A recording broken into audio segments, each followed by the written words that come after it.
എന്താ ലങ്സിലാണ് ഭഗവാന്റെ സാന്നിധ്യം എന്ന് പറയാൻ കാരണം അവിടേക്കാണ് ഈ ഓക്സിജൻ എത്തുന്ന സമയത്ത് അവിടെ ചൈതന്യത്തിൻ്റെ സാന്നിധ്യം ഉണ്ടെങ്കിൽ മാത്രമേ ഈ ഓക്സിജന് പ്രാണവായുവായി മാറാൻ പറ്റുള്ളൂ. അന്തരീക്ഷത്തിലിരിക്കുന്ന വായു ഓക്സിജനായി ഉള്ളിലെത്തുന്ന സമയത്ത് അത് ലങ്സിലേക്ക് തട്ടുന്ന സമയത്ത് അതിനെ കൺവേർട്ട് ചെയ്ത് ഈ ശരീരത്തിന് വേണ്ടുന്ന പ്രാണവായു ആക്കുന്നത് കൊണ്ട് അതിനെയാണ് ഹൃദയം എന്ന് പറഞ്ഞത്. രമണ മഹർഷി വളരെ വ്യക്തമായി പറയും, ഹൃദയ കുഹരമധ്യേ കേവലം ബ്രഹ്മമാത്രം ഹി അഹമഹമിതി ആത്മരൂപേണ ഭാതി. ആത്മരൂപത്തിൽ പ്രകാശിക്കുന്നു അഹം അഹം. ഇപ്പം നിങ്ങൾ ഓരോരുത്തരും അഹം എന്ന് പറയുമ്പോൾ, ഞാൻ എന്ന് പറയുമ്പോൾ എവിടെ കൈവയ്ക്കുക? നമ്മുടെ നെഞ്ചിലാണ് കൈവയ്ക്കുന്നത് അല്ലേ? ആരും ഇവിടെ കൈവയ്ക്കണം ഞാൻ കണ്ടിട്ടില്ല. എവിടെ? നമ്മളിപ്പോൾ ഹാർട്ട് എന്ന് പറയുന്ന സ്ഥലത്ത്, ഈ ബ്ലഡ് പമ്പ് ചെയ്യുന്ന സ്ഥലത്ത് ഞാനെന്ന് പറയുമ്പോൾ കൈവയ്ക്കാറില്ല. ഉണ്ടോ? ഞാനും നിങ്ങളും ഞാനെന്ന് പറയുമ്പോൾ തലയിൽ കൈവയ്ക്കാറുണ്ടോ? ആരെങ്കിലും നിങ്ങളെ വിളിക്കണോ? നിങ്ങൾ വരുന്നുണ്ടോ? ഇതേ ഞാനും വരുന്നുട്ടോ. ഞാൻ കണ്ടിട്ടില്ല. ഇതേ ഞാനും വരുന്നുട്ടോ എന്ന് പറയുമ്പോൾ ഹൃദയത്തിൽ തന്നെയാണ്. അപ്പം അങ്ങനെയുള്ള ആ സ്ഥാനത്ത് ഭഗവാൻ ഏത് രൂപത്തിലിരിക്കുന്നു? അങ്കുഷ്ട രൂപത്തിലിരിക്കണോ എന്ന് പറഞ്ഞു കഴിഞ്ഞാൽ അർത്ഥം ആ അവയവത്തിൻ്റെ പ്രത്യേകത നോക്കിക്കൊണ്ട് പറയുകയായിരിക്കാം. ഒരു പക്ഷേ താഴോട്ട് എന്താണ്, ഒരു താമരമുട്ടിൻ്റെ രൂപത്തിൽ നോക്കിയാണ് വെച്ചിരിക്കുന്നത്. താമരമുട്ട് താഴോട്ട് തൂങ്ങിക്കിടക്കുന്നത് പോലെ പൂർവികന്മാർ അങ്ങനെയൊക്കെയാണ് ഭാവന ചെയ്തിരിക്കുന്നതിനെ. ഏതായാലും നമുക്ക് വിഷയത്തിലേക്ക് വരാം. ഈ തള്ളവിരൽ എന്ന് പറയുന്നത് ഈശ്വരൻ്റെ പ്രതീകമാണ്, ശക്തിയുടെ പ്രതീകമാണ്, സത്യത്തിൻ്റെ പ്രതീകമാണ്. അങ്ങനെയുള്ള സത്യത്തോട് ചൂണ്ടുവിരൽ ചേർത്ത് വയ്ക്കുമ്പോൾ എന്താ അതിനർത്ഥം? നമ്മുടെ അഹന്തയ്ക്ക്, ഞാനെന്ന സംസ്കാരത്തിന് ശരീരത്തോട് ചേരാം, മനസ്സിനോട് ചേരാം, ബുദ്ധിയോട് ചേരാം. അതിൽ നിന്നൊക്കെ വേർപെട്ടുകൊണ്ട് ആരോടും ചേരാം? ഈശ്വരനിലേക്ക് ചേരാൻ സാധിക്കും. അതിനെന്ത് വേണം? അത് തന്നെ ഈശ്വരനിലേക്ക് തന്നെ സമർപ്പിക്കേണ്ടതുണ്ട്. അപ്പോൾ മനസ്സിലാവും എൻ്റെ വ്യക്തിത്വത്തെ നിലനിർത്തുന്നത് മുഴുവൻ, ഇതിന് ശക്തിയും സത്യവും തരുന്നത് മുഴുവൻ ഉള്ളിൽ നിറഞ്ഞിരിക്കുന്ന ഭഗവാൻ തന്നെയാണെന്ന ബോധ്യം വരുന്നതിനെയാണ് തത്വമസി എന്ന് പറയുന്നത്. അതുകൊണ്ട് ഈ മുദ്രയുടെ പേര് മറ്റൊരു പേരാണ് തത്വമസി. അയ്യപ്പസ്വാമി അവിടെ കയറി ചെല്ലുന്ന ആളുകൾക്ക് കൊടുക്കാനുള്ള മന്ത്രമാക്കി തോന്നിപ്പിച്ചു വച്ചിരിക്കുന്നത്, പൂർവികന്മാരുടെ ഉള്ളിൽ തോന്നിപ്പിച്ചു വച്ചിരിക്കുന്ന മന്ത്രം തത്വമസിയാണ് അല്ലേ? അവിടെ കയറി ചെല്ലുമ്പോൾ ആളുകൾ അതാണല്ലോ കാണുന്നത്. അപ്പം തത്വമസി എന്ന് പറഞ്ഞാൽ ഈ തത്വമാണ് നിന്നെ നിലനിർത്തുന്നത്. ഏതൊക്കെ വസ്തുക്കളെ നിലനിർത്തുന്നത്? ശരീരത്തെയും മനസ്സിനെയും ബുദ്ധിയെയും. ഇതാർക്ക് മനസ്സിലാവണം?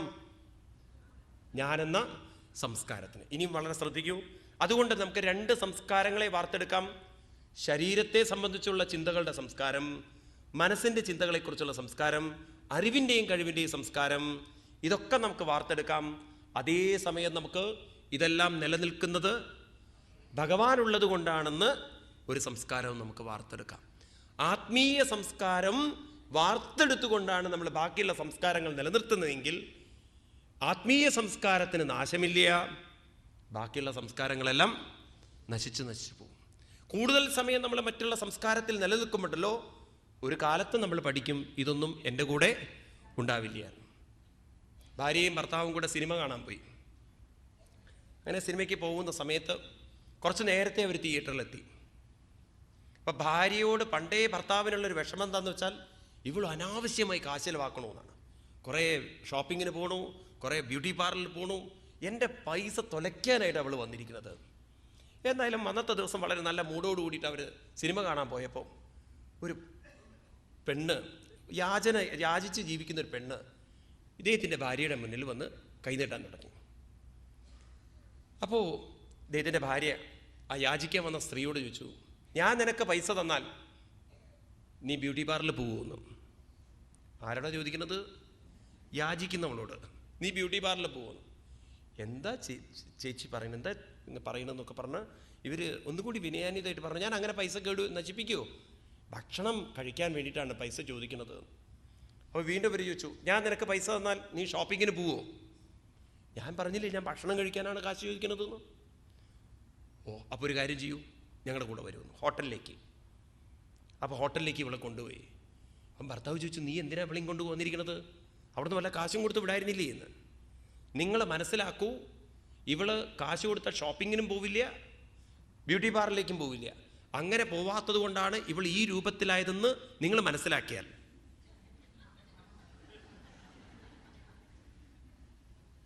ഞാൻ അവിടെയൊന്നും പോയിട്ടില്ലെങ്കിൽ ഞാനും ഒരു ദിവസം ഇവളെപ്പോലെ ആവുന്ന നിങ്ങൾ മനസ്സിലാക്കാൻ വേണ്ടി മാത്രമാണ് ഞാൻ ഇവളെ കൊണ്ടുവന്നിരിക്കുന്നത്. പോയ ബുദ്ധി എവിടേക്കാ നോക്കൂ. ഇതാണ് ഇന്നത്തെ ലോകം എന്ന് പറയുന്നത്. ഇതൊക്കെയാണ് ജീവിതം. ഞങ്ങളുടെ തെറ്റിദ്ധരിച്ച് ജീവിച്ചാൽ കുറേ കഴിഞ്ഞാൽ അനുഭവം കൊണ്ട് മനസ്സിലാവും ഇതായിരുന്നില്ല വാസ്തവം. അതുകൊണ്ട് ഉള്ളിൽ നിറഞ്ഞിരിക്കുന്ന ഭഗവാനിലേക്ക് മനസ്സിനെ ഉയർത്തിക്കൊണ്ടുവന്നാൽ അഭയം, അവിടെ എന്തില്ല, ഭയമില്ല എന്ന് കാണിക്കുന്നതാണ് അഭയമുദ്ര. രണ്ടാമത്തെ മുദ്ര അതാണ്. അപ്പം അങ്ങനെ അയ്യപ്പസ്വാമിയിലേക്ക് എത്തണമെങ്കിൽ എളുപ്പമൊന്നുമല്ല എത്തല്. അതിന് 41 ദിവസത്തെ വ്രതം വേണം. എന്താ വ്രതം കൊണ്ട് അർത്ഥമാക്കുന്നത്? ലൗകികമായ ചിന്തയിൽ നിന്നും മനസ്സിനെ ആത്മീയമായ ചിന്തയിലേക്ക്, സത്സംഗങ്ങളും നാമസങ്കീർത്തനങ്ങളും അല്ലേ. ഇന്നല്ലേ ശബരിമലയിലത്തെ കാര്യങ്ങളൊക്കെ മാറിയത്. പണ്ട് കാലത്ത് അതായിരുന്നില്ലേ? ആണോ അല്ലയോ? അത് കഴിഞ്ഞ് ആ ഇരുമുടി കെട്ടും കൊണ്ട് ശബരിമലയ്ക്ക് പോകുന്ന സമയത്ത് ഉറപ്പിക്കുകയാണ്, ഈ സുഖവും ദുഃഖവുമാകുന്ന ദ്വന്ദ്ങ്ങളിലൂടെ ഞാൻ കടന്നു പോകുമ്പോൾ എനിക്കതിനുള്ള ശക്തിയും കഴിവും ഒക്കെ തരുന്നത് ഈശ്വര സ്മരണയാണ്. അപ്പം ഈ കെട്ട് രണ്ടെണ്ണമൊക്കെ വെക്കാൻ കാരണം എന്തായിരിക്കാം? നമ്മുടെ ജീവിതത്തിൽ 2 അനുഭവങ്ങളേ ഉള്ളൂ, ഒന്ന് സുഖവും ദുഃഖവും. ഈ അനുഭവങ്ങളിലൂടെയൊക്കെ എനിക്ക് പോവാൻ സാധിക്കുന്നത് ഉള്ളിൽ നിറഞ്ഞിരിക്കുന്നൊരു ഭഗവാന്റെ ശക്തി ഉള്ളത് കൊണ്ടാണ്. അങ്ങനെ അതോർത്ത് ഭഗവാനെ തന്നെ മനസ്സിൽ വിചാരിച്ച് വ്രതങ്ങളൊക്കെ എടുത്ത് 18-ാം പടിയുടെ അവിടെ എത്തുമ്പോൾ, ആ 18-ാം പടി കയറുമ്പോൾ ഏത് പടിയാണ് കയറുന്നത്? കരിങ്കല്ലിൻ്റെ പടിയല്ല കയറുന്നത്. ആ 18 പടി എന്നുള്ളത് സാഖ്യശാസ്ത്രത്തിൽ ഇത് ഏകാദശ സ്കന്ധത്തിൽ വരും 18 എന്ന്. ചിലർ 24 എന്ന് പറയുന്നു, ചിലർ 18 എന്ന് പറയുന്നു, ചിലർ 25 എന്ന് പറയുന്നു. ഏതിനെയാണത്ര ഈ 18 എന്ന് പറയുന്നത്?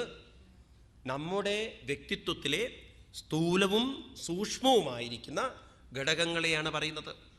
അതായത് പഞ്ചഭൂതങ്ങളിൽ കൊണ്ടുണ്ടായിരിക്കുന്ന ശരീരം, പഞ്ചേന്ദ്രിയങ്ങൾ, പഞ്ചകർമ്മേന്ദ്രിയങ്ങൾ. അപ്പം എത്രയായി? 15ആയി. 16-ാമത്തെ മനസ്സും 17-ാമത്തെ ബുദ്ധിയും 18-ാമത്തെ ഞാനെന്നൊരു അഹങ്കാരവും കഴിഞ്ഞ് അവിടെ എത്തുന്ന സമയത്ത് നാളികേരം ഉടച്ചുകൊണ്ട് ഭഗവാൻ അഭിഷേകം ചെയ്യുന്ന സമയത്ത് ഈ നാളികേരം എന്ന് പറയുന്നത് ഞാനെന്ന സംസ്കാരത്തിൻ്റെ പ്രതീകമാണെന്നും അതിലിരിക്കുന്ന നെയ്യെന്ന് പറയുന്നത് നമ്മുടെ ഓരോരുത്തരുടെയും മനസ്സ് തന്നെയാണെന്നും ആ മനസ്സ് ആകുന്ന നെയ്യ് ആ വിഗ്രഹത്തിലേക്ക് ചേരുമ്പോൾ അപ്പോഴാണ് അനുഭൂതി ഉണ്ടാവുന്നത് തത്വമസി എന്ന്. അതായത് മനസ്സും ഭഗവാനും ഒന്നായി തീർന്നു. ഇതാണ് ശബരിമല ആ യാത്രയുടെ പിന്നിലുള്ള തത്വങ്ങൾ. ഇത് മനസ്സിലാക്കിക്കൊണ്ടൊക്കെയാണ് നമ്മൾ തീർത്ഥാടനം ചെയ്യുന്നതെങ്കിൽ സ്വാമിയെ കണ്ടാൽ മോക്ഷം കിട്ടും, അല്ലെങ്കിൽ സ്വാമിയെ കണ്ടാൽ മോക്ഷം കിട്ടുമെന്നറിയില്ല, ആൾ തിരിച്ചു വരുന്നുണ്ട് എന്ന് മാത്രമല്ല, വീണ്ടും അടുത്ത വർഷം പോകുന്ന സമയത്ത് ഇയാൾ അപ്പോഴും പറയുന്നത് സ്വാമിയെ കണ്ടാൽ മോക്ഷം കിട്ടുന്നു. അപ്പോൾ ഏത് ജന്മ അയാൾക്ക് മോക്ഷം കിട്ടുന്നത്? എത്രയോ കാലം പോയി, 50 കൊല്ലം കഴിഞ്ഞിട്ടും സ്വാമിയെ കണ്ടാൽ മോക്ഷം കിട്ടും. അല്ല, മോക്ഷം കിട്ടിയില്ലേ? കിട്ടിയിട്ടില്ല. ഇനി കിട്ടുന്നുള്ള വല്ല ഉറപ്പുണ്ടോ? നോക്കൂ, ചിന്തിക്കൂ നിങ്ങൾ. നമ്മളൊരു അന്ധമായ ആചരണമായി പോകരുത്. നമ്മളാ പോകുന്നതോടൊപ്പം നമ്മുടെ മനസ്സും ഉയർത്തി കൊണ്ടുവരണം. നമ്മുടെ ഹിന്ദുക്കൾക്ക് പറ്റിയൊരു പാളിച്ചകൾ എന്താ പറയുക? ഇതിൻ്റെ ഒന്നും അറിവില്ലാത്തത് കൊണ്ട് 41 ദിവസമൊക്കെ വ്രതെടുക്കും, മനസ്സ് നല്ലോണം ഉയർത്തും. പക്ഷേ ആ ദർശനം കഴിഞ്ഞ് താഴേക്ക് വരുമ്പോൾ എന്തെല്ലാം വേണ്ടാധീനങ്ങൾ വേണ്ടാന്ന് വെച്ചിരുന്നു അതൊക്കെ അവിടുന്ന് തുടങ്ങി. ഇപ്പം 41 ദിവസം വ്രതെടുക്കണ പരിപാടിയില്ല. 1-ാം തീയതി എന്താണ് മാലിടും, 2-ാം തീയതി മലയിൽ പോവും, തിരിച്ചിങ്ങോട്ട് വരും. ഇതൊക്കെ ഒരു ചടങ്ങുകളായി പോവാൻ കാരണം അതിൻ്റെ പിന്നിലുള്ള കാര്യങ്ങൾ മനസ്സിലാക്കാത്തതുകൊണ്ടാണ്. മനസ്സിലായില്ലേ? നമ്മുടെ ഭാരതത്തിൽ ഏത് കാര്യത്തിൻ്റെ പിന്നിലും ഒരു ശാസ്ത്രീയത. നമ്മൾ മറക്കരുത്, ഗീതയിൽ ഭഗവാൻ പറയുന്നത് തസ്മാൽ ശാസ്ത്രം പ്രമാണം തേ. ഏത് കാര്യത്തിലും പ്രമാണം എന്തായിരിക്കണം? മറ്റുള്ളവർ ചെയ്യുന്നത് നമ്മൾ ചെയ്യുന്നു എന്നതല്ല ശാസ്ത്രം. ഇതെന്തിന് ഞാൻ ചെയ്യുന്നു, ഇത് ചെയ്താൽ എനിക്ക് എന്താണ് ഗുണം, എൻ്റെ മനസ്സിനെ എനിക്ക് ഉയർത്താൻ പറ്റുമോ? ഈ ശാസ്ത്രം പഠിക്കണമെങ്കിൽ എന്ത് വേണം? അത് മറ്റുള്ളവരിലേക്ക് നോക്കിയത് കൊണ്ട് കാര്യമില്ല. അതിനാണ് നമ്മൾ ഇത്തരത്തിലുള്ള സത്സംഗങ്ങൾ ചോദിക്കണം. നമ്മൾ ഇതെന്തിന് ഞാൻ ചെയ്യണം ചോദിക്കാൻ പരിപൂർണ സ്വാതന്ത്ര്യം തന്നിരിക്കുന്ന ഒരു സംസ്കാരമാണ് ഹിന്ദു സംസ്കാരം. പക്ഷെ ആളുകൾ അതൊന്നും വേണ്ട വിധത്തിൽ ഉപയോഗപ്പെടുത്തുന്നില്ല. ആളുകൾ അതിനെ ഒരു അന്ധമായ ഒരു വിശ്വാസത്തിലേക്ക് കൊണ്ടുപോയിട്ട് ശങ്കരാചാര്യസ്വാമികളുടെ കഥ പറഞ്ഞതുപോലെയാണ്. പണ്ട് ശങ്കരാചാര്യസ്വാമികൾ കാശിയിൽ പോയപ്പോൾ അദ്ദേഹത്തിന് കുളിക്കാൻ നേരത്ത് അദ്ദേഹത്തിന് തോന്നി കുറെ കുട്ടികൾ അവിടെ കളിച്ചുകൊണ്ടിരിക്കുന്നുണ്ട്. അപ്പം അദ്ദേഹത്തിൻ്റെ കമണ്ടൽ വല്ലവരും കൊണ്ടുപോകുമെന്ന് വിചാരിച്ചിട്ട്, കേട്ടിട്ടില്ലേ കഥ? ഒരു ഭാഗത്ത് കുഴിച്ച് കമണ്ടൽ അവിടെ വെച്ച് മണ്ണ് കൊണ്ട് മൂടി. അപ്പോഴാണ് ആരോ പറഞ്ഞത്, മഹാനായിരിക്കുന്ന ശങ്കരാചാര്യസ്വാമികളെ കുളിക്കുന്ന സമയത്ത് കൂനിയാക്കിയിട്ടാണ് കുളിച്ചിരിക്കുന്നത്. ആ കാശിയിലുള്ള ജനങ്ങൾ മുഴുവൻ അറിഞ്ഞു ശങ്കരാചാര്യസ്വാമികൾ കുളിക്കുന്നത് പ്രത്യേക രീതിയിലാണ്, മണ്ണിങ്ങനെ കൂനിയാക്കിയിട്ട്. ശങ്കരാചാര്യസ്വാമികൾ കുളിയും കഴിഞ്ഞ് നോക്കുമ്പോൾ ഉണ്ട് ഒരറ്റത്തുനിന്ന് ഒരറ്റം വരെ മണ്ണിൻ്റെ കൂനകളാണ്. ശങ്കരാചാര്യസ്വാമികൾക്ക് തോന്നിയത്രേ, ഞാൻ ഏതെങ്കിലും കൂനയിൽ പോയി തപ്പിയാൽ ഇവരൊക്കെ കയറി വന്നു, ഓ ശങ്കരാചാര്യസ്വാമികൾ കൂന തപ്പിയെന്ന്. പിന്നെ അത് എല്ലാവരും തപ്പൽ തന്നെയായിരിക്കും. ഇതാണ് നമ്മുടെ ഹിന്ദു മതത്തിനുള്ള ഒരു ദൗർബല്യം. അതുകൊണ്ട് ഇത്തരത്തിലുള്ള ആചാര അനുഷ്ഠാനങ്ങളുടെ പിന്നിൽ എന്തുണ്ട്? ഒരു ശാസ്ത്രമുണ്ട്. അപ്പം അയ്യപ്പസ്വാമി എന്ന് പറയുന്നത്, അയ്യപ്പൻ എന്നുള്ള വാക്ക് സംസ്കൃതത്തിൽ നിന്നല്ല വന്നത്, അത് പിന്നീട് ഈ തമിഴ് കേരളത്തിൻ്റെ ഭാഷാ സംസ്കാരത്തിലൂടെ വന്നതാണ്. അയ്യപ്പൻ എന്ന വാക്ക് ശരിക്കും അയ്യപ്പസ്വാമിയുടെ പേര് ധർമ്മശാസ്താവ് എന്നാണ്. ധർമ്മത്തിലേക്ക് നമ്മളെ ഉയർത്തുക. ധർമ്മം എന്നുള്ള ശബ്ദത്തിനർത്ഥം ധരതി ഇതി, ധരിക്കുക. ആരെയാണ് നമ്മൾ ധരിക്കേണ്ടത്? നമുക്ക് ലൗകികവും ധരിക്കണം, ആത്മീയവും ധരിക്കണം. ഇങ്ങനെ രണ്ടും ധരിച്ചുകൊണ്ട് ഭഗവാൻ ഗീതയിൽ അതല്ലേ പറയുന്നത്, എത്ര യോഗേശ്വര കൃഷ്ണോ എത്ര പാർത്തോ ധനുർധരാം. ഇതൊക്കെ വളരെ ശ്രദ്ധിക്കുക. ആത്മീയത എന്ന് പറയുന്നത് മുഴുവൻ ലൗകികതയെ വിട്ട് ജീവിക്കലല്ല. ലൗകിക വിട്ട് ജീവിക്കാൻ പറ്റില്ല. ഒരാൾക്ക് വിശപ്പ് വന്നാൽ അയാളുടെ മനസ്സ് ഭഗവാന്റെ ഇരിക്കില്ല. ഒരാൾക്ക് വിശപ്പ് വന്നാൽ അയാളുടെ മനസ്സ് അയാളുടെ ശരീരത്തിലായിരിക്കും, പ്രാണനിലായിരിക്കും, അല്ലേ? അപ്പം അയാൾ ഭൗതികനാണ്. അതേസമയം അയാൾക്ക് വിശപ്പ് അടങ്ങിക്കഴിഞ്ഞാൽ ആരിലേക്ക് കൊണ്ടുവരാം? ഭഗവാനിലേക്ക് കൊണ്ടുവരാം. അപ്പം 24 മണിക്കൂറും ഭഗവാനിൽ മനസ്സ് വയ്ക്കുക എന്ന് പറഞ്ഞാൽ പണ്ടുള്ളവർ പറയുന്നതിനർത്ഥം നിങ്ങൾ എന്ത് ചെയ്യുന്നുവോ അതിൽ മനസ്സ് വയ്ക്കൂ, അത് സന്തോഷത്തോടുകൂടി കടന്നു പോകും. അത് കഴിഞ്ഞു കഴിഞ്ഞാൽ അതിൻ്റെ കഴിഞ്ഞതിൻ്റെ നല്ല സ്മരണകളും അതിൻ്റെ ചീത്ത സ്മരണകളും മനസ്സിലേറ്റിക്കൊണ്ട് നടക്കാൻ ആരെ സമ്മതിക്കരുത്? മനസ്സിനെ സമ്മതിക്കരുത്. ഇങ്ങനെ നമ്മൾ മനസ്സിനെ വാഷ് ചെയ്തുകൊണ്ട് കടന്നുപോയിക്കൊണ്ട് ഭഗവാനെയും ലോകത്തെയും ഉൾക്കൊണ്ടുകൊണ്ട് കടന്നു പോകുമ്പോൾ എത്ര യോഗേശ്വര കൃഷ്ണോ എത്ര പാർത്തോ ധനുർധരാം തത്ര ശ്രീ വിജയോ ബോധിർ, അവരുടെ ജീവിതത്തിൽ വിജയമുണ്ട് എന്നാണ്. അപ്പം വിജയിക്കുക എന്ന് പറഞ്ഞാൽ അർത്ഥം ഏത് തലത്തിലാണ് വിജയിക്കേണ്ടത്? ഭൗതികമായ വിജയമല്ല ഇവിടെ പറയുന്നത്. ഇവിടുത്തെ വിജയം എന്ന് പറയുന്നത് മനസ്സിൻ്റെ തലത്തിലാണ്. മനസ്സിൻ്റെ വിജയം എന്ന് പറയുന്നത് മനസ്സിനെ കുരുക്കാൻ ഒരാളെയും നമ്മൾ അനുവദിക്കാതിരിക്കുന്നതാണ് വിജയം, അല്ലേ? നമ്മൾ ജേതാവാവുക എന്ന് പറഞ്ഞാൽ ശത്രുക്കളെ ജയിപ്പിക്കലാണ്, ആണോ അല്ലയോ? 2 ടീമുകളിൽ ഒരു എതിർ ടീമിനെ തോൽപ്പിക്കുന്നവരെയാണല്ലോ നമ്മൾ വിജയികൾ എന്ന് പറയുമ്പോൾ. അങ്ങനെ നമ്മുടെ മനസ്സിന് ശത്രുക്കളായി കഴിഞ്ഞു പോകുന്ന അനുഭവങ്ങളിൽ നിന്നും വരാൻ പോകുന്ന അനുഭവത്തിൽ നിന്നും മനസ്സിൻ്റെ ശ്രദ്ധയെ മാറ്റിയെടുക്കാൻ നമുക്ക് സാധിച്ചുകൊണ്ട് ഓരോ അനുഭവത്തിലൂടെ നമ്മൾ കടന്നു പോകുമ്പോൾ നമ്മളെയാണ് എന്ത് വിളിക്കേണ്ടത്? വിജയികൾ എന്ന്. ധ്രുവ നീതിർ മതിർ മമ, ഇതെൻ്റെ അനുഭവമാണെന്നാണ് ഇവിടെ വേദവ്യാസ മഹർഷി പറയുന്നത്. ഇത് തന്നെയാണ് ശ്രീശുഖ ബ്രഹ്മർഷി ഇവിടെ ഈ കഥയിലൂടെ നമ്മൾ ഓർമ്മിപ്പിക്കുന്നത്. അപ്പം ഭഗവാൻ മോഹിനി വേഷത്തിൽ മോഹിച്ചപ്പോൾ നമ്മുടെ പൂർവികന്മാർക്ക് പറയാൻ ലജ്ജയുണ്ടായിരുന്നില്ല. പരമശിവനെ പോലുള്ളൊരു ഭഗവാൻ ഒരു പെണ്ണിൻ്റെ പിന്നാലെ ഓടിയൊരു കഥ പറയുമ്പോൾ പരമശിവനെ താഴ്ത്തിക്കെട്ടുകയല്ല ചെയ്യുന്നത്. പരമശിവൻ ഓടിച്ചെല്ലുന്ന സമയത്ത് ഏതൊരു ഭഗവാനിലും കാമമെന്ന വികാരങ്ങൾ ഉണ്ടായേക്കാം. ആ കാമമെന്ന വികാരത്തിന് അടിമപ്പെട്ടേക്കാം അവരും. പക്ഷേ അവർക്ക് അവരുടെ മനസ്സിനെ ഉയർത്താൻ സാധിച്ചതുപോലെ നമുക്കും നമ്മുടെ മനസ്സിനെ ഉയർത്താൻ സാധിക്കും. ഉപനിഷത്ത് സന്ദേശം തന്നെയാണ് അവിടെ പറയുന്നത്. ഉത്തിഷ്ഠത ജാഗ്രത പ്രാപ്യ വരാൻ നിബോധത ക്ഷുരസ്യതാരാ നിശിതാദുരത്യ ദുർഗം പദസ്ഥൽ കവയോ വദന്തി. ഈ ജീവിതയാത്ര എന്ന് പറയുന്നത് പലപ്പോഴും വീണുപോകും, ദൗർബല്യങ്ങളൊക്കെ ഉണ്ടാവും. പക്ഷെ ആ ദൗർബല്യങ്ങളിൽ വീണ് കിടക്കല്ല വേണ്ടത്. ഉത്തിഷ്ഠത ജാഗ്രത, വീണ്ടും ഉയരാൻ സാധിക്കും. കുട്ടിക്കാലത്ത് തന്നെ ആത്മീയമായ കാര്യങ്ങൾ പഠിച്ചുവെങ്കിലും ഗുരുവിൻ്റെ പുത്രിയിൽ കാമലാലസനായി ജീവിച്ച ഒരു പട്ടതിരിപ്പാടിൻ്റെ കഥയാണല്ലോ നാരായണീയത്തിലൂടെ പറഞ്ഞു തരാനുള്ളത്, അല്ലേ? അച്യുത പിഷാരടി എന്ന് പറയുന്ന ഗുരുവിൻ്റെ പുത്രിയെ വളരെയധികം മോഹിച്ച് അവളിൽ സുഖം കണ്ടെത്തി അവളിൽ അങ്ങനെ ഒട്ടിപ്പിടിച്ച് ജീവിക്കുന്ന സമയത്ത് ഗുരു മറ്റുള്ളവർക്ക് തത്വങ്ങളും ജീവിതത്തിൻ്റെ കാര്യങ്ങളൊക്കെ പറഞ്ഞു കൊടുക്കുമ്പോൾ രാവിലെ തന്നെ വൈകി എണീറ്റ് വരുന്ന തൻ്റെ ശിഷ്യനും മരുമകനും, അല്ലെങ്കിൽ എന്താണ് പുത്രിയുടെ ഭർത്താവ്, അദ്ദേഹത്തിൻ്റെ മരുമകളായിരുന്നു തോന്നണോ, മരുമകനുമായിരിക്കുന്ന ഭട്ടതിരിപ്പാടിനെ നോക്കിക്കൊണ്ട് പറയുകയാണ്, കഷ്ടം, ഒരു ബ്രാഹ്മണൻ ജന്മം വൃഥാവിലാക്കി കളയണമല്ലോ ഒരു പെണ്ണിന് വേണ്ടിയിട്ട്, അതിൽ മാത്രം മനസ്സ് വെച്ച് ജീവിക്കുന്നുവല്ലോ എന്നുള്ളൊരു കുത്തുവാക്ക് പറഞ്ഞപ്പോൾ അവിടെ നിന്ന് മനസ്സിനെ ഉയർത്താൻ അദ്ദേഹത്തിന് സാധിച്ചു എന്നുള്ള കഥയല്ലേ നമുക്ക് പറഞ്ഞു തരുന്നത്? ആണോ അല്ലയോ? ഇതൊക്കെ നമ്മൾ കേട്ടിട്ടുണ്ടെങ്കിൽ നാം ഒന്നിലും ഇരുന്ന് ദുഃഖിച്ച് സമയം കളയല്ല വേണ്ടത്, നമ്മുടെ മനസ്സിനെ അതിൽ നിന്നെല്ലാം ഉയർത്തുകയാണ് വേണ്ടത്. ഇങ്ങനെ നമ്മുടെ ജീവിതത്തെ നമുക്ക് പരിശീലിപ്പിച്ചെടുക്കാൻ, അഭ്യസിച്ചെടുക്കാൻ. നോക്കൂ, ഇതൊക്കെ പറയുന്നതുണ്ടല്ലോ, നിങ്ങൾ ഒറ്റയടിക്ക് നടക്കുന്നൊന്നും വിചാരിക്കരുത്. അതാണ് പലർക്കുള്ള തെറ്റിദ്ധാരണ. ആത്മീയത എന്ന് പറഞ്ഞാൽ അമ്പലത്തിൽ ചെന്ന് കണ്ണടച്ചിരുന്നത് കൊണ്ട് മുഴുവനാവില്ല. അത് കാലേനാത്മനി വിന്തതി, നിരന്തരമായൊരു അഭ്യാസം. ഇതൊരു ദിവസം കൊണ്ടുണ്ടാവുന്ന സംസ്കാരമല്ല. കുറേ കാലം നമ്മൾ ഭൗതികതയിൽ മാത്രം മനസ്സ് വെച്ച് ജീവിച്ചപ്പോൾ അവിടെയാണ് മനസ്സ് താഴ്ന്നിരിക്കുന്നത്. ഇനി നമ്മൾ അത്രയും ഭാരം എവിടേക്ക് കൊണ്ടുവരണം? ആത്മീയതയിലേക്ക് കൊണ്ടുവന്ന് ഈ ജീവിതത്തെ ഒന്ന് ബാലൻസ് ചെയ്തെടുക്കാൻ അത് ഓരോരുത്തരെ സംബന്ധിച്ചും എത്ര സമയം എടുക്കുമെന്ന് പറയാൻ പറ്റില്ല.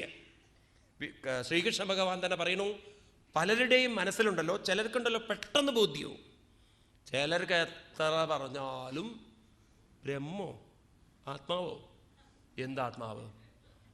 ചൈതന്യോ? ഏത് ചൈതന്യം? ഒരു പിടുത്തമില്ല. ചിലർക്ക് അതിലും ഇങ്ങോട്ട് പിടുത്തം കിട്ടില്ല. അത് ഈ മനസ്സുകളെ ഭഗവാൻ 3ആയിട്ട് തരംതിരിക്കുന്നുണ്ട് ഗീതയിൽ. 3 തരം മനസ്സുകൾ. ഒന്നാമത്തെ മനസ്സ് എന്ന് പറയുന്നത് ഏതുപോലെയാണത്രേ? തീ മൂടിയിരിക്കുന്ന പുക. വിറക് കത്തിച്ചു കഴിഞ്ഞാൽ ആദ്യം തീ വരും, പിന്നീട് പുക വരും. അപ്പോൾ പുക മാറ്റി തീ കൊണ്ടുവരണമെങ്കിൽ ഒരു കുഴലെടുത്ത് ഒന്ന് ഊതിക്കഴിഞ്ഞാൽ ഇതുപോലെയാണ് ചില മനസ്സിൽ തത്വമസി ഏറ്റവും പെട്ടെന്ന് പിടുത്തം കിട്ടും. ചിലർക്ക് അത്രയും വേണ്ട സ്പാർക്കാണത്, ചെറിയൊരു പുക ഉണ്ട്, അത് മാറിക്കിട്ടും. ചിലരുടെ മനസ്സുണ്ടല്ലോ കണ്ണാടിയിൽ പൊടി പറ്റിയതുപോലെയാണ്.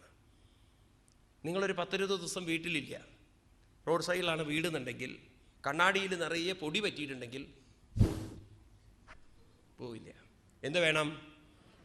തുടയ്ക്കണം. ചിലർക്കുണ്ടല്ലോ തത്വമസി തത്വമസി ഭഗവാൻ അത് ഇത് എന്നൊക്കെ പറഞ്ഞ് കുറേ ഒന്ന് മെനക്കെടണം. ഇനി ചിലവരുടെ മനസ്സാണെങ്കിലോ ഗർഭത്തിലിരിക്കുന്ന കുട്ടിയെപ്പോലെ, ഗർഭിണിയുടെ അവസ്ഥയാണ്. ആ കുട്ടിയെ പുറത്തേക്ക് കൊണ്ടുവരാൻ ഗർഭത്തിനെ വരുമോ? നല്ല കട്ടിയുള്ള തുണി എടുത്തിട്ട്, അപ്പം ചിലപ്പോൾ കട്ടിയിൽ അമർത്തിയതെങ്കിൽ ചിലപ്പോൾ വന്നുകൂടായില്ല. അതിനെന്ത് വേണം? കുറച്ച് കാലം കാത്തിരിക്കണം. ചിലവർക്കുണ്ടല്ലോ കുറച്ച് കാലം ഈ കാര്യത്തിൽ കാത്തിരിക്കേണ്ടതുണ്ട്. അപ്പം നമ്മളാണ് തീരുമാനിക്കേണ്ടത്, നമ്മുടെ മനസ്സ് ആണോ തുടയ്ക്കേണ്ടതാണോ, കുറച്ച് കാലം കാത്തിരിക്കേണ്ടതാണോ, അവനവൻ തന്നെ തീരുമാനിക്കണം. ഇത് നമ്മളുണ്ടല്ലോ ഏറെക്കുറെ ഗർഭിണികളുടെ അവസ്ഥയാണ് കൊണ്ടുവച്ചിരിക്കുന്നതെങ്കിൽ എത്ര സത്സംഗം കേട്ടാലും ആത്മാവ് അല്ലേ? എന്താത്മാവ്? മനസ്സങ്ങോട്ട് തിരിയില്ല. ഇത് ഇങ്ങനെ ചിന്തിച്ച് ചിന്തിച്ച് നമ്മളെ മാറ്റം വരുത്തി കഴിഞ്ഞാൽ പറയുന്നു, ഏകാന്ത ഭക്തി അകമേ വന്നുദിപ്പതിനു വൈകുന്നതെന്തു ഹരി നാരായണായ നമ. ഒന്നായ നിന്നൈക രണ്ടെന്നു കണ്ടളവിൽ ഉണ്ടായൊരിണ്ടൽ ബദ മിണ്ടാവതല്ല മമ. പണ്ടേ കണക്കെ വരുവാൻ നിൻ കൃപാവലികൾ ഉണ്ടാകയെങ്കിലിക നാരായണായ നമ. അത് നമ്മളിങ്ങനെ നിരന്തരം അഭ്യാസത്തോടു കൂടിയിട്ട് പണ്ടേ കണക്കെ, പണ്ട് കുട്ടിയായിരിക്കുന്ന സമയത്ത് മനസ്സ് ഏതൊരു ഭഗവാനിലായിരുന്നോ അതേ ഭഗവാനിലേക്ക് ഇവിടെയും നമുക്ക് കൊണ്ടുവരാൻ സാധിക്കും. അതിൻ്റെ കഴിവ് നമുക്കുണ്ട്, ശക്തി നമുക്കുണ്ട്, പ്രാപ്തിയുണ്ട്. നമ്മൾ വേണമെന്ന് വെക്കണം. പണ്ടുള്ളവർ അതല്ലേ പറയാറ്, വേണമെന്ന് വെച്ചാൽ ചക്ക മാവിലും ചക്ക പേരിലും കായ്ക്കുന്നു. ആ വേണമെന്ന് പലരും അങ്ങോട്ട് വെക്കുന്നില്ല. ഞാനിത് എടുത്തു പറയാൻ കാരണം എന്താണെന്നറിയോ? പലർക്കും രാവിലേക്ക് എണീക്കാനുള്ള കഴിവുണ്ട്, എന്നാലും തോന്നണം, അവനവന്നെ തോന്നണം. ഞാൻ നന്നാവണം എന്നുള്ളത് വേറൊരാൾക്ക് തോന്നിയിട്ട് കാര്യമില്ല. ഞാൻ നന്നാവണം എന്നുള്ളത് നമുക്ക് തന്നെ തോന്നണം. ഇതൊക്കെ നമ്മൾ എന്തിനാണ് കേട്ടിരിക്കുന്നത് ചോദിച്ചു കഴിഞ്ഞാൽ, നാളെ വലിയ ദുരന്തം വരുമ്പോഴും അതൊന്നും നമ്മളെ ബാധിക്കുകയില്ല. ഇനി നമുക്ക് കാണാൻ പോകുന്ന കഥയുണ്ടല്ലോ, അതൊക്കെ നമുക്ക് ഉൾക്കൊള്ളാൻ വളരെ പ്രയാസമാണ്. മഹാബലിയുടെ കഥ, അതിലേക്കാണ് നമ്മൾ കിടക്കുന്നത്. എല്ലാ സാമ്രാജ്യ സമ്പത്തും അദ്ദേഹത്തിൻ്റെ കയ്യിൽ നിന്ന് ഭഗവാൻ അപഹരിച്ചിട്ടും മനസ്സ് അല്പം പോലും പതറിയില്ല എന്നാണ്. ഒരു ചെയിന് പോയാൽ നമ്മൾ കടന്ന് കരയണോ? നോക്കൂ നിങ്ങൾ, ഒരു ചെറിയൊരു സമ്പത്ത് നമുക്ക് നഷ്ടപ്പെടുന്ന സമയത്ത് നമ്മൾ എത്ര ടെൻഷൻ അടിക്കണോ?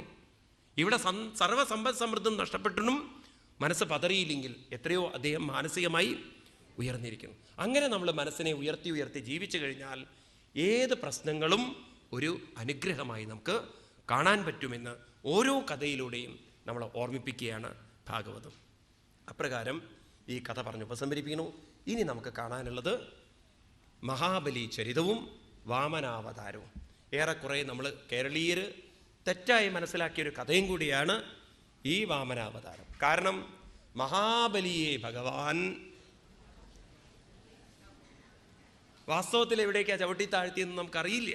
അത് മനസ്സിലാക്കണമെങ്കിൽ ഭാഗവതം തന്നെ പഠിക്കണം.